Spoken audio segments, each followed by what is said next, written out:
السلام عليكم ورحمة الله وبركاته. نحمده ونصلي على رسوله الكريم. أما بعد فأعوذ بالله من الشيطان الرجيم. بسم الله الرحمن الرحیم.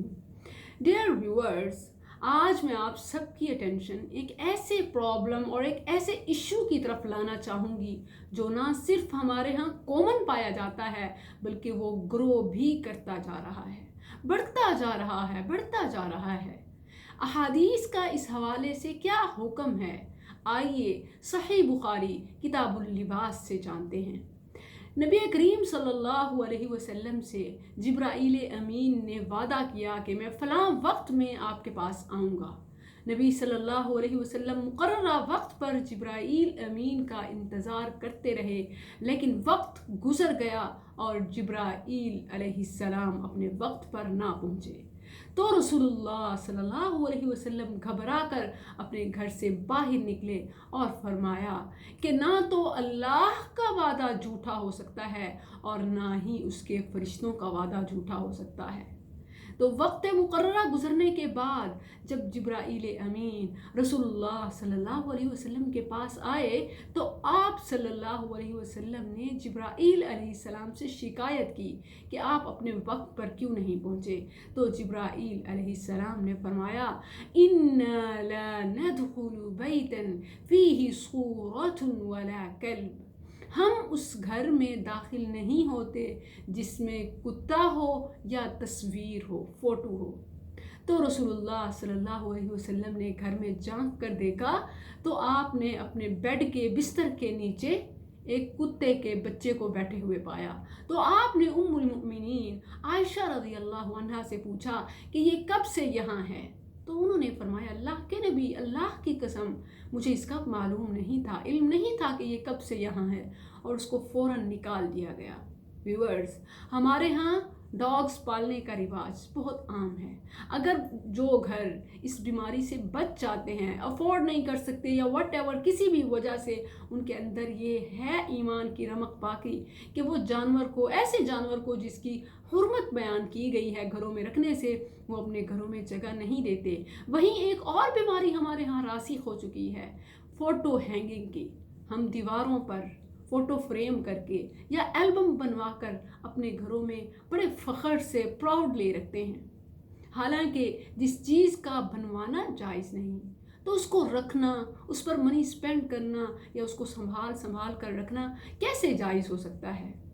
شرک کی ابتدا سب سے پہلے انہی تصویر اور مورتیوں سے ہوئی تھی کہ نیک لوگوں کی مورتیاں بنا کر سنبھال کر رکھا جاتا تھا. پھر آہستہ آہستہ ان کی عبادت کی جانے لگی اور پھر آہستہ آہستہ ان کو ہی نعوذ باللہ خدا سمجھ لیا گیا.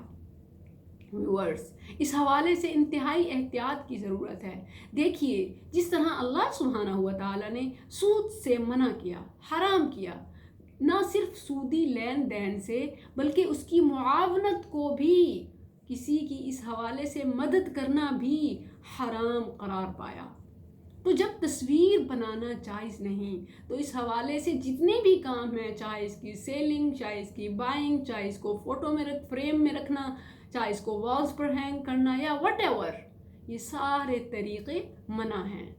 اسلام نے ہمیں انجوائمنٹ کے لیے حقیقی رشتے عطا کیے ہیں، انہی پر شکر کیجیے اور اللہ سے ان کی سلامتی کی دعائیں مانگیے، بجائے اس کے کہ ان کو فوٹو فریم میں، یا ایون اگر کوئی ایسے نہیں کرتا تو وہ دوسرے طریقے سے اس کو کر رہے ہیں، جیسے قرآنی آیات کو دیواروں پر لٹکانا اور پھر ان کو باعث برکت سمجھنا کہ یہ قرآنی آیتیں ہمیں رحمت دیں گی، ہمیں برکت دیں گی. بالکل قرآن رحمت و برکت کا ذریعہ ہے، لیکن اس کو پڑھنے کے لیے اگر صرف ان کو دیواروں تک مخصوص کر لیا جائے کہ لگا ہوا کافی ہے، بس پڑھنے سمجھنے کی ضرورت نہیں، تو وہ ہرگز فائدہ نہیں پہنچا سکتی. تو اپنی اصلاح کیجیے اور ایک اور حدیث بھی سن لیجیے.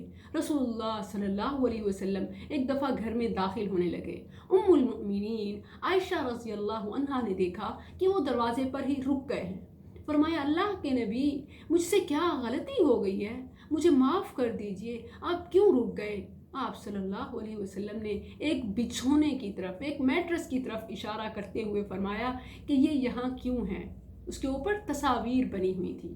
آج دیکھیے ویورز، ذرا محاسبہ کریں، آج کے نئے دور میں ماشاءاللہ آج ہمارے بیبی رومز اسپیشلی، ویسے تو پورا گھر، لیکن ہمارے اگر بیبی رومز ہیں کسی گھر میں تو وہ کارٹون سے یا ڈفرینٹ کریکٹرز کی تصویروں سے بھرے ہوئے ہیں۔ بیبی بلینکٹس ہوں یا بیبی میٹریس یا بیبی روم کے کرٹنز، مطلب ہم چاہتے ہیں کہ پورے میں کہیں نہ کہیں کارٹونک طور پر بھی بچوں کے کمرے کو تصاویر سے مزین کیا جائے۔ اسلام میں یہ حرام ہے۔ اسی طرح کا رسول اللہ صلی اللہ علیہ وسلم نے ایک بچھونا دیکھا تو فرمایا یا عائشہ امیطی عنی، اس کو ہٹا دو، امیطی عنی، اس کو ہٹا دو، فإن الملائکۃ لا تدخل بیتا فیہ الصور، اللہ کی رحمت کے فرشتے وہاں داخل نہیں ہوتے جس گھروں میں کسی بھی قسم کی تصاویر پائی جائیں، جاندار چیزوں کی تصاویر پائی جائیں، فرشتے اس گھر میں داخل نہیں ہوتے۔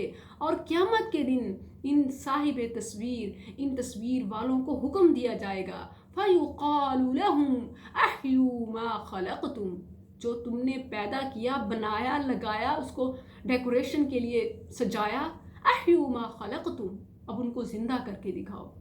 ان کو عذاب دیا جائے گا۔ حدیث میں الفاظ ہیں کہ ان کو ان تصویروں کی وجہ سے عذاب دیا جائے گا اور کہا جائے گا فَيُقَالُ لَهُمْ أَحْيُوا مَا خَلَقْتُمْ۔ ہم نے اپنے بچوں کو اگر بیبی روم میں کچھ سکھانا ہے، کچھ دینا ہے، تو قرآنی آیات ہیں، احادیث ہیں، اذکار ہیں، ہم ان کو بھول کر وہ چیزیں چوز کر چکے ہیں جن کا اسلام میں جن کی حرمت ہے۔ حرمت کو ہم حلال، اپنی خوشی کا ذریعہ، اپنے فخر کا سبب جان چکے ہیں، سمجھ چکے ہیں، اور وہ چیزیں جو حلال ہیں ان سے کوسوں دور بھاگ چکے ہیں۔ تو پھر ہم کیسے امید رکھیں کہ ہمارے گھر میں رحمت آئے جبکہ ہم نے رحمت کو خود انٹری سے روک دیا؟ رحمت کے داخلے والی جو اسباب ہیں، رحمت کے داخلے کی ہم نے انہیں رحمت کو آنے سے بین کر دیا، اور پھر کیسے امید رکھیں؟ رسول اللہ صلی اللہ علیہ وسلم گھر میں داخل نہ ہوئے جب تک وہ تصویر والا، فوٹو والا گدا، بچھونا رکھا ہوا تھا۔ امیطی عنی، فرمایا اس کو ہٹا دو۔ تو ضرورت ہے ہمیں اپنی اصلاح کرنے کی۔ خوبصورتی یہ نہیں اللہ کی نافرمانی کر کے، بھلا آپ کیسے خوشی حاصل کر سکتے ہیں؟ اللہ کی رحمت کو بھگا کر آپ کیسے سکون پا سکتے ہیں؟ بے شک اسی کے ذکر کے ساتھ سکون ہے، اسی کی یاد کے ساتھ دلوں کو اطمینان ہے۔ اپنے گھروں کو تصاویر سے پاک کیجیے، اپنے گھروں کو اللہ کی رحمت کا حقدار بنائیے۔ جزاکم اللہ خیر، وآخر دعوانا ان الحمد للہ رب العالمین۔ السلام علیکم ورحمۃ اللہ۔